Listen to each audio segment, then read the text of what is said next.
Nancy Gehlhausen, as the president for the Friends of Patoka River National Wildlife Management Area. Tonight?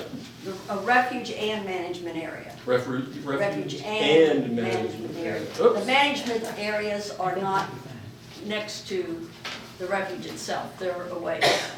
There you go. I am corrected. You have the floor. Thank you. Well, thank you for inviting me to speak to you about something that's really near and dear to my heart, the Patoka River National Wildlife Refuge.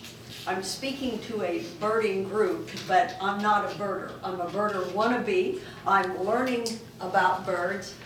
Many of my friends are birders, and they are members of the Evansville Audubon Society, and it was birds that introduced me to the refuge. My friend said, "You want to go see some sandhill cranes?" I thought, "Oh, that sounds cool." So I went with them, and in the acquisition area of the refuge, there was a field full of sandhill cranes, and in the middle was a whooping crane. And it was like, whoa, this is really cool. Then I learned about the refuge 5 miles from my house. It's like, how could I live here all these years and not know that this place even exists? Most people in southern Indiana think it's Patoka Lake. I don't know if you're familiar with Patoka Lake or not, but they say, oh yeah, we know about Patoka Lake. No, it's Patoka River National Wildlife Refuge. So that's kind of our mission, is to go out and tell people about the refuge. Have any of you visited the Patoka River National Wildlife Refuge? I know a lot of you have been to, you have, good. I know a lot of you have been to Goose Pond, which isn't all that far away.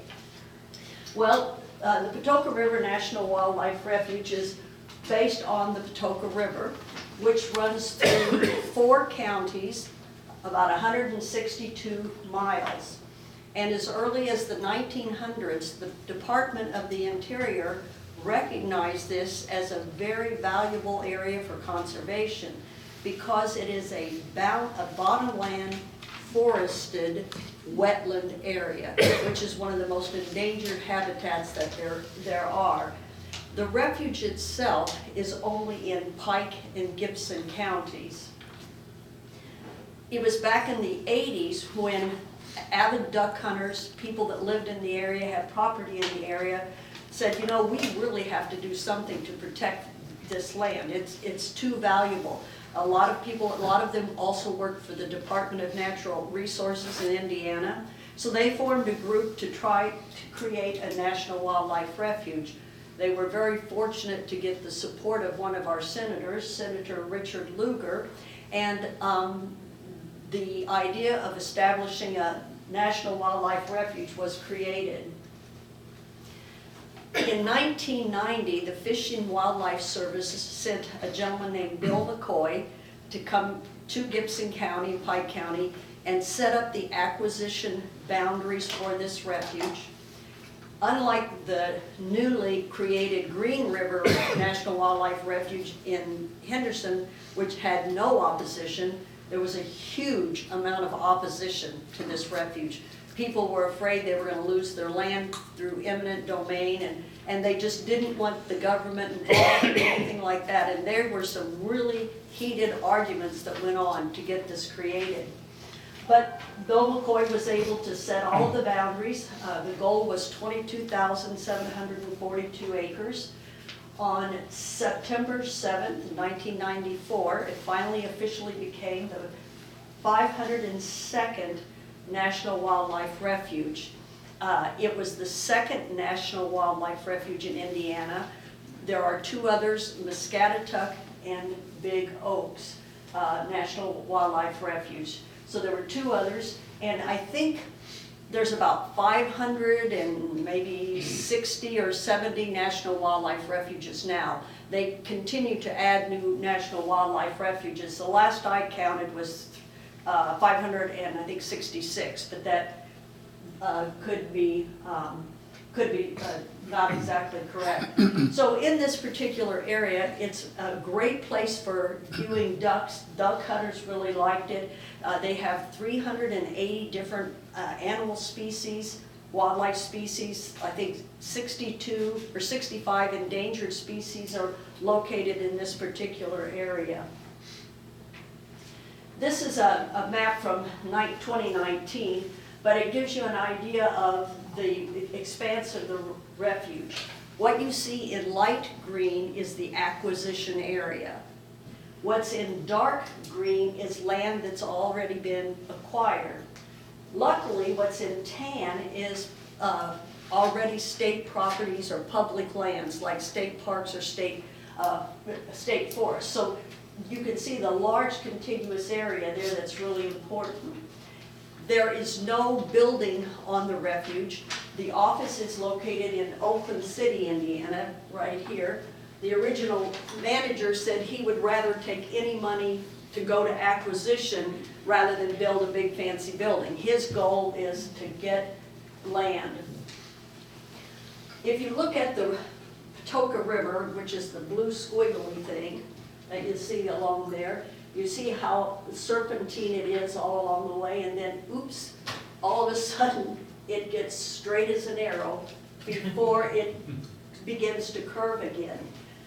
The boundary between Pike County and Gibson County is this squiggly line.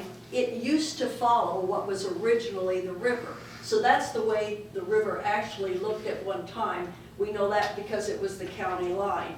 There is no county line here to show you, you just see the straight line. Farmers realized that this is great farming land, lowlands, but it flooded all the time, and they wanted to do something about the flooding. So they thought if they channelized the river, it would take care of the problems of the flooding, it wouldn't be going back and forth and doing all of that. What they failed to take into account is further east on the Patoka River, the river fell 12 feet for every mile. When it got to Pike and Gibson County, it only fell a half a foot for every mile. So there was no fall in the river. So even though they dug it all out, it still continues to flood, and it continues to flood to this day. It might be flooded for 2 or 3 months at a time, which is great for waterfowl in the spring, for duck hunting in the winter, whenever the duck hunting season is. The ultimate goal for the refuge would be to buy up all that land and reconnect all of those old oxbows to return the river to its natural state. Have a natural meandering river rather than what they call nowadays Houchin's Ditch. There's actually a tax for people who live along that river, and when they pay their taxes, a little bit of money goes to pay to keep that cleaned out, which is totally opposite of what anybody associated with the refuge wants to see. As I mentioned, we are in the acquisition stage. We have a little over 11,000 acres with a goal of 22,000 acres. The main way the refuge gets money to purchase land is through the Land and Water Conservation Fund. Are you familiar with that at all? It is a fee that's charged to oil well companies that drill offshore. They have to pay X amount of dollars to be able to drill offshore. And about 55 years ago, they created this Land and Water Conservation Fund. And the idea was that all of this money from offshore drilling went into this huge pot. And from that, it would support your national parks, your national forests, the Fish and Wildlife Service, all of your public land. And that was great. Every year funding $900 million, we had all this money, but somebody decided that let's not do that anymore. That's why our national parks are struggling, because they don't have a lot of money like they used to have. Luckily, a couple of years ago, they had the Great American Outdoor Act. I think that was about 4 or 5 years ago. They decided to start funding the Land and Water Conservation Fund more. I don't know how many million went into it this last cycle, but they now are putting, they never completely cut off the money. They just, I don't know what they did with the other money. I don't know where it went, but it wasn't going into the Land and Water Conservation Fund. So in recent years, they have begun to add more money to this fund. So that's, you get a piece of property, you apply for the money, If you're lucky, you get the money and you get to buy the property, is kind of the way it goes. So that's our main source of incomes. There's also a lot of partnerships involved. Wild Turkey Federation gives money to buy land. Laura Hare Charitable Trust, Ducks Unlimited is a really valuable partner because of the area, the flooded area. They have a committed interest. The Evansville Audubon Society has helped support the refuge. The Sycamore Land Trust is land trust in southern Indiana from Bloomington south. They were very helpful. We had a 5,000 contiguous acre, but right in the middle was 1,000 acres. And it's like, okay, that we have to have that 1,000 acres. And they worked a deal with the coal mines. Coal mines changed hands 2 different times. So then when it came to sell the land to the refuge, they say, oh no, we're going to put this indemnity clause in there that says we can't be held responsible for anything. And with that in it, the Fish and Wildlife Service couldn't buy the land. So Sycamore Land Trust stepped in, spent a lot of money, bought this 1,000 acres. They actually still own it, but it is managed by the refuge as part of the refuge. So now we have a block of over 5,000 contiguous acres thanks to the Sycamore Land Trust. Another way money is received to purchase property is through mitigation. If you have a company that's somehow broke the rules, they've torn up a wetlands, they have to do mitigation. And they'll come to the refuge and say, you know, do you have any wetlands? We need to spend $300,000 for wetland restitution or wetland mitigation. And then the refuge always has property they can buy. So that has really worked to our benefit in recent years a lot in obtaining properties. I'm with the Patoka River National Wildlife Refuge, the Friends of the Patoka River National Wildlife Refuge. I'm currently the secretary. And our function has been to provide programs on the refuge. We have projects that you'll see in the video or slides here in a little bit. But one of the things as far as acquisition that we're able to do, we don't have any money, but people can give us money and then we can make purchases, land purchases. If money is donated directly to the Patoka River National Wildlife Refuge, they have to turn it in to the regional office. They won't see it. But if they donate it to our friends group with an earmark, this is for land acquisition, then we can go and get the land or make the land purchase. We hold it and then turn it over to the refuge. So it kind of works out that we can help them in that way. Another situation was coal mine property. They had several hundred acres. Part of it they had not reclaimed yet.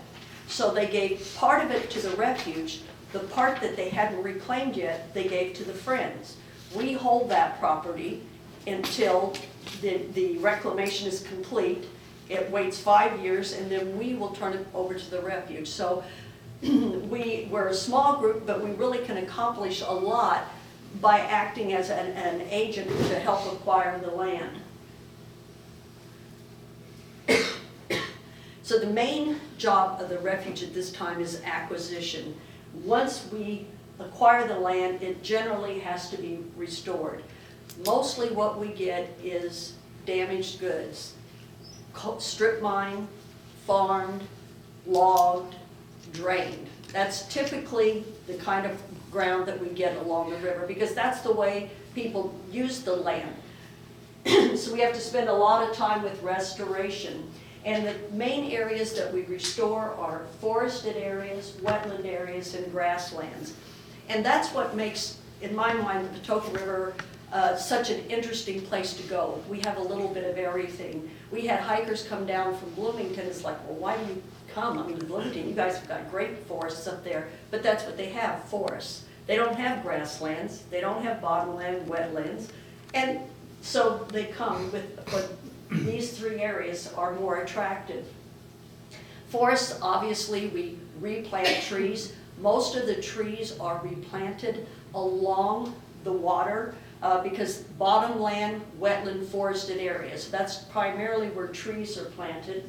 The wetlands, they try to restore those areas along the river by taking out the drainage tiles to recreate the wetlands, the flooded areas. grasslands, typically, southern Indiana was not a prairie, we were a forest. But the upland areas that act as a watershed for the river were forested, but once they've been strip mined, they don't support tree growth very well. And it's not the best habitat, or best situation to regrow trees. There's a huge need for grasslands, so a lot of these areas have been converted or restored as grasslands when originally they were forested areas. We do a lot of controlled burns in the grassland areas. When we get the land, I mentioned that it was damaged goods, lots of times left unmanaged, so a big part of the volunteer groups and things that we do are invasive species control. We do it in the summer, the winter, year-round, you can work on them. Our major problems are calorie pear, autumn olive, bush honeysuckle, Japanese stiltgrass, and Sericea lespedeza are our primary invasive species that we work to control. In forest restoration, and I'll be honest, these figures are a little off, but not by much, currently have over 6,000 forested acres with a goal of 15,000 acres. And again, what we're trying to do is recreate the forested bottomland area. We create areas, try to get at least 250 to 4,000 acres in a section. They found that for riparian buffers along the rivers, at least 500 meters of forested buffer is necessary for bird nesting and things like that. They plant about 500 trees per acre, 8 species of tree per planting. The species of trees depend on where they're being planted, whether they're bottomland or upland species of trees. And I understand they're starting to work a little bit with maybe getting some trees with more from the southern climates, trying to look ahead to what global warming might be doing with the trees. They've planted 1,200 acres since 1994. As I mentioned, I'm not a birder, so I'm reading these words. I've never seen a cerulean warbler, but I have seen a prothonotary warbler. Indiana bat is an endangered species. The wood duck, of course, is very common, and we have lots of wood ducks. Louisiana water thrush. So if you were to look at a bottomland forest, it might look something like this.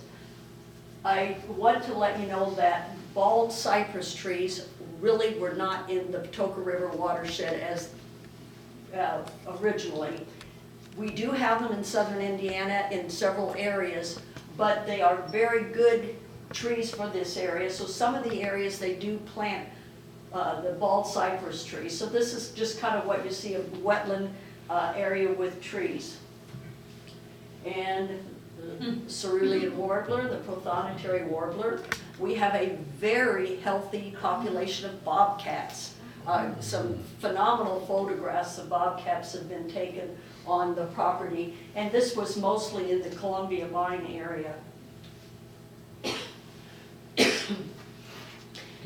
Spring ephemerals are few and far between. Most of what we get, as I said, was damaged goods. We do have some pockets that have really great spring wildflowers. That's my thing. I love the spring wildflowers, and I can tell you all about them.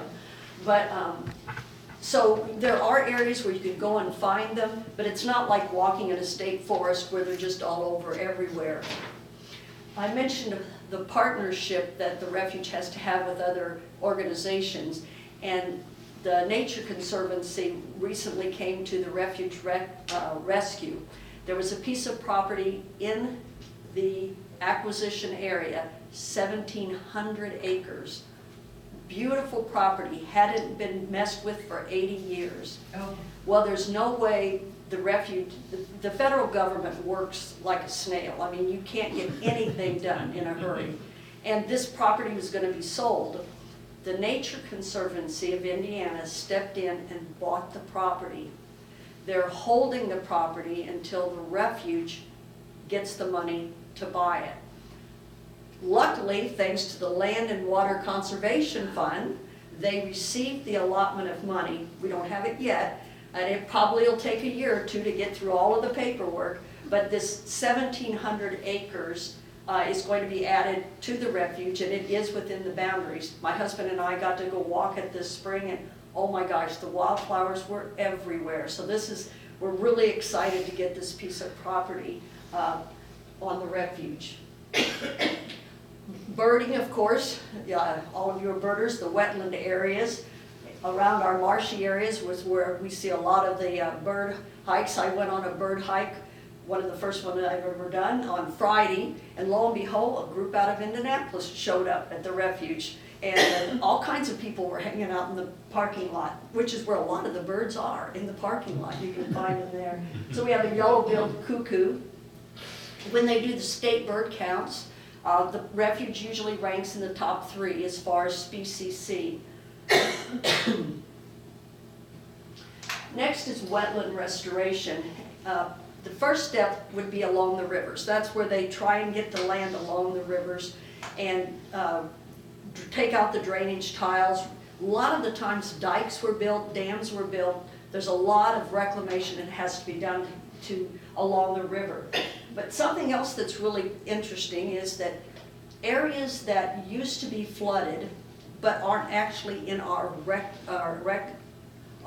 acquisition area, along the White River and near the Wabash River, these areas used to flood a lot and they held water. But because of all the farming going around it, this is a management area. And what the refuge has done is they've created holding ponds, acre ponds, where they build up little dams, and they pump water out of the river and they flood these areas at the crucial time. That's why we're having on May 5th, Friday, at Cane Ridge, we're having a viewing of the waterfowl that's going to be at Cane Ridge, and they're going to allow you to go out on the dikes and the dams and get a better view of the waterfowl that will be there. So they have 915 actively managed seasonal wetlands where they turn on the pumps and pump the water out of the river, flood the areas. In this area in the winter is where the whoopie cranes hang out. A few years ago we had a guy they called Lonesome George. He had a girlfriend and she died, but he hung out and he kept coming back. But there were, I think, 2 or 3 whooping cranes that hung around in this area this past winter. 400-acre areas are what they try to go for, and we have the wood duck, mallards, least terns, whooping cranes, and the pectoral sandpipers. So I think those are the pectoral sandpipers, lesser yellowlegs, sora, and an interior least tern. There's a neat story about the interior least tern and Cane Ridge, the area that you were just viewing. They've created an island. The interior least tern was on the federal endangered list. It's still on the Indiana endangered list. But in this flooded wetlands that they create, they put an island. They made fake or decoys of the interior least tern. They stuck them on the island, and they're just getting ready to put them back out on the island. They put a barbed wire, a little fence, electric fence around the island to keep all the predators away. And they've had a great success in nesting interior least terns. More chicks are hatched from that area than from any other place in the state. So that's kind of a neat success story that goes on for the wetland areas. As you get closer to the shore, you have emergent wetlands, which are good for wading birds. You have the killdeer and a Wilson's phalarope, if I said that right. And a copper-bellied water snake, which is one of the endangered species that can be found on the refuge. Other things, a 5-line skink, a tree frog, and this is a siren. They found that down in the bottom wetland area. They were digging out some old coal or oil holding containers, and they found a bunch of sirens that they never knew were there. That was a pretty neat find. Next is grassland restoration, and it shouldn't really be restoration, it's creation, because as I said, we didn't really have grasslands in southern Indiana. They have about 850 acres of actively managed grasslands. The goal is about 5,000. These really act as a watershed and to keep the water clean as it goes to the river. In restoring the strip mine lands, they use large patches of grass, 250 acres or more.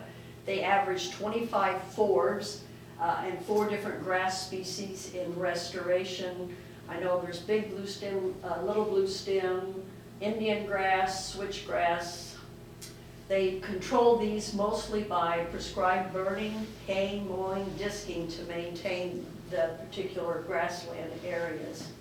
What's neat about the grassland areas is it takes years for them really to take off. They're just now, from 4 or 5 years ago, having planted these and burned them, seeing wildflowers come up that they haven't seen before, that it takes that long and fire to get the seeds activated. Species are Henslow sparrow and short-eared owl. We have both the Henslow sparrow in our grasslands. I don't know that, but the other people know that. And they have short-eared owls come out in certain areas also. I have seen them. So just some views of the grassland areas of monarch callipittle on a swamp milkweed, viceroy on a slender mountain mint, butterfly milkweed, and common milkweed. Some grasses there. Lots of turkey. And quail, bobwhite, deer. Most all of the area is open to hunting when it's in season, except areas that are heavily trafficked with the visitors. Nancy, Mhm. do you know the numbers of the last couple of years of turkey populations? No. Ever seen any? No, I don't know that they've done any turkey population studies. Yeah. I know they've done a lot of bat studies because we do have the Indiana bat, and there are 3 or 4 other bats that they have there. Right now, they're doing a big tick survey because there's the Gulf tick that's moving up from the south, and they have been located on the refuge. So twice a month they come down, and I don't know how they look for them, but they can have them. And a lot of swamp milkweed, butterfly milkweed, and monarda, black-eyed Susans, and just kind of a view of the grasses. On the refuge, if you remember that long map, I think it's 30 miles by river, straight it's 20 miles that runs along there. There are 9 different stations that you can visit, and there'll be a kiosk like this that will identify the station. And some have a lot of information on the kiosk, others don't have very much. Our main complex is just right outside of Oakland City. They call it Snaky Point Marsh. There's 2 areas, Boyd's and Maxey Marsh, 2 different marshes that are in the area. And that's where the first track sign is from September 7th, 1994. It tells you a little bit about that first track. Unfortunately, right now where that tract is, it is a big marsh, and it floods completely. I mean, you could go out fishing in a boat. You could in the past. Oddly enough, the manager gets asked, why are you draining it? Why are you draining it? They're not draining it. The problem is beaver used to dam all of that up. They ate up all the trees, and the beaver have moved on. So it still floods, and you still get a lot of shore wading birds. We get white pelicans and a lot of that in the back areas. But in the main area, there's not a lot of water, and it's due to the lack of beavers. They've moved on and caused problems somewhere else. There is what we used to call a fishing pier, we now call a wildlife viewing pier at this main complex, the Snaky Point Marsh area. A group of school kids from the local high school are studying macroinvertebrates. There was a wedding that took place on that, as a matter of fact, also. Our friends group put in a pollinator garden. Volunteers donated all of the plants. Viceroy on a slender mountain mint, and a great spangled fritillary on a common milkweed, and spice swallowtail on the butterfly milkweed. We have a tree trail in the same main area, Boyd's Tree Trail. There's 21 different identification areas, identifying trees, and then other things that you might be of interest in a forested habitat. We, with the Isaac Walton League and a Boy Scout troop, built 50 wood duck boxes and placed them throughout the refuge.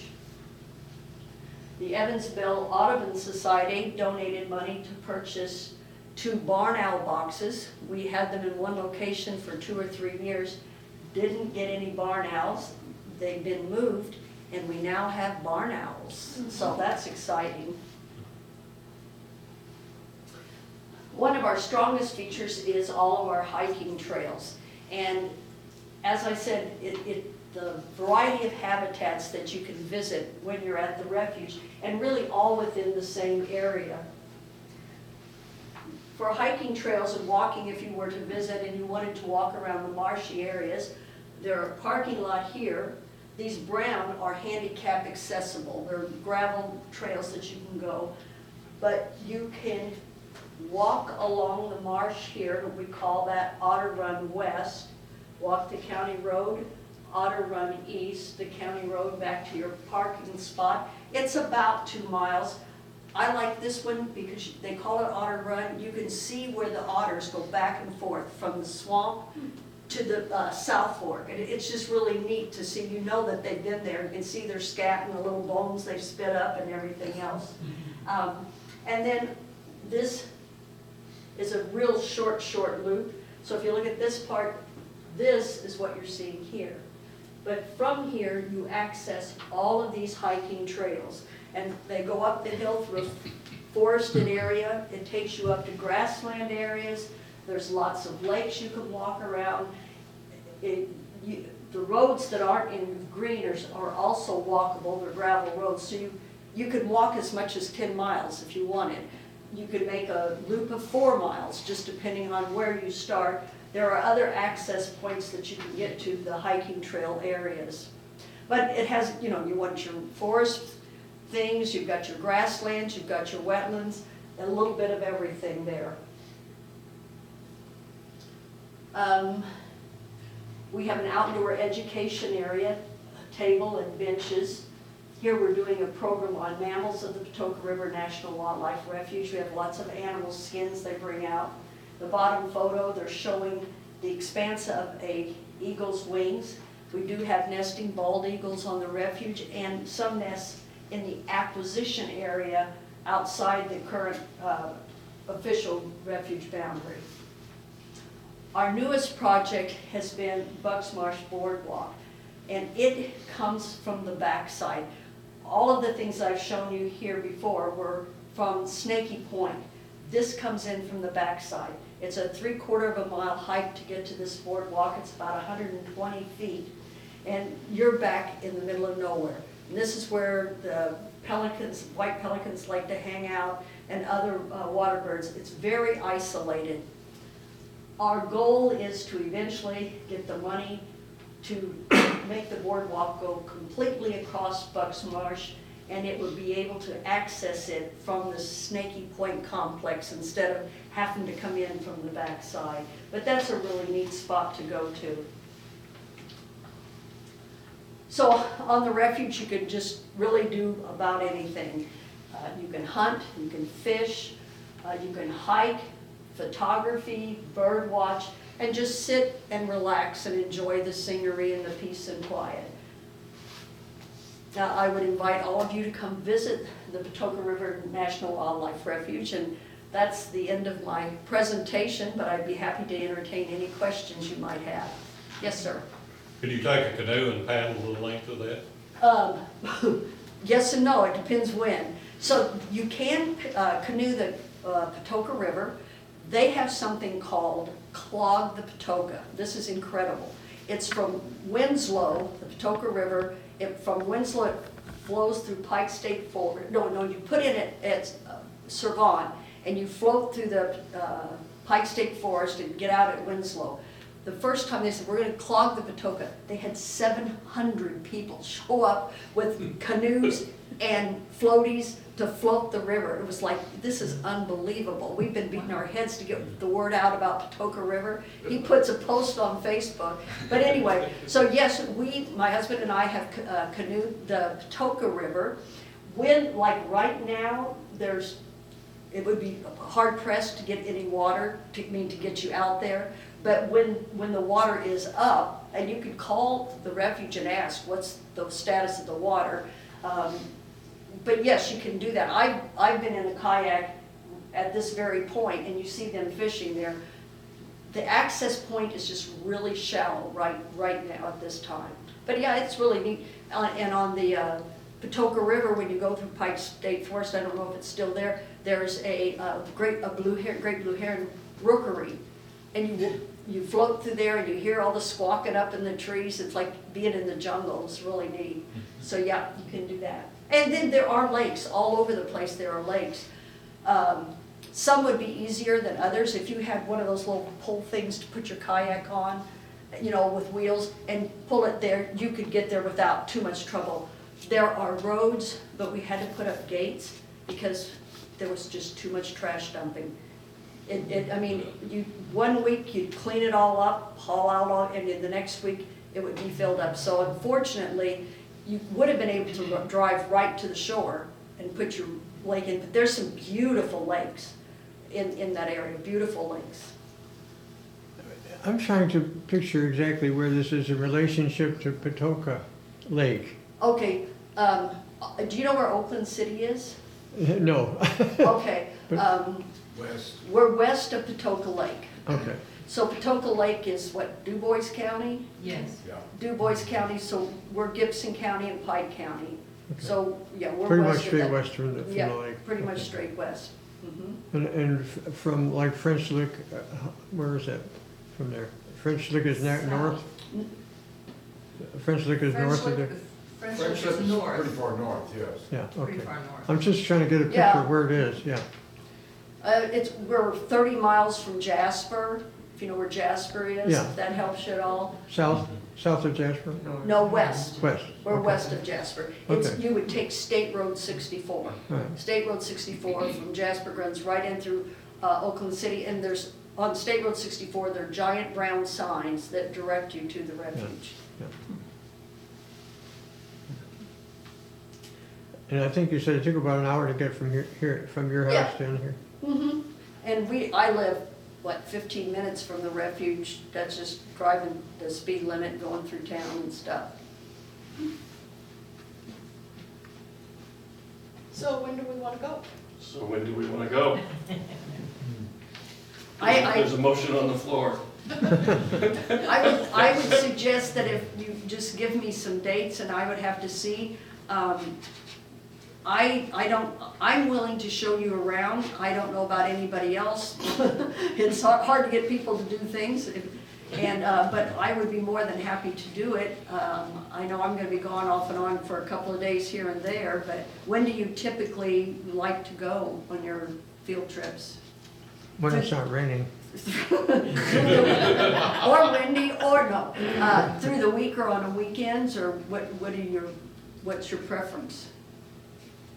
Well, we try to schedule field trips on Saturdays, but generally speaking, they, like this last time, they get rained out and then we pick a weekday and do it. So I think if people are interested in going, I think those people that are interested in going could come up with maybe a couple of dates.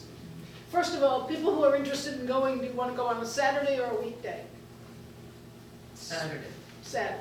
Okay, that's somebody spoke, thank you. I'll make a motion for Saturday. There we go. Okay, so, We're going to Perry County Friday, so, well, I don't think it would be this Saturday. well, I don't know. no, I can't go. true. I don't keep a calendar on my phone, so I would have to, I'd have to wait and see when I got home, but if you gave me some dates, I Well, could there work around. are, The Saturdays in May are the 6th, which is this Saturday, the 13th, the 20th, the 27th, which is Memorial Day weekend, which probably is not the best for going someplace like that. So the 13th and the 20th. The 13th is probably when sectional is, and the 20th would be our grandson is a pole vaulter and hopes to, we hope to watch him in regional. Terry has the calendar in his head. Yeah, he does. I don't, he is very good at calendars. I'm not. 13th is Mother's Day weekend, if that makes a difference, same thing. 14th, yeah. It's like the 20th is a good. I, like I said, if, I know Mary has my contact information, or I can give you my contact information, and then I would have to look over the calendar and see what we've got going. And it's very self-explanatory, you know, if I would love to be around, I'd love to be there to show you around, but if it doesn't work out, you have hiking trail maps and stuff like that that you can figure out. I can give you some recommendations, you know, where you want to go, but. And I assume your main goal would be to see a variety of birds. Yeah. Yeah. I mean, to a certain extent anyway. I mean, naturally, early in the morning or late in the evening would be your best options, Yeah. especially with the heat coming in, so.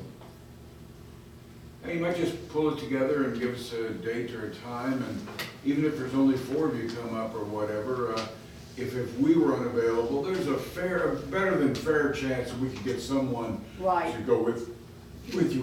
There's a lot of people in the organization. Yeah, I do know a couple of avid birders, and I could probably. Jeremy goes up there all the time. Yeah, there's a couple of people I could probably wrangle into helping out. Could you look at even June, like the 3rd or the 10th? 20th or the 3rd. Yeah, somewhere 4th up of near the May. picnic or after the picnic.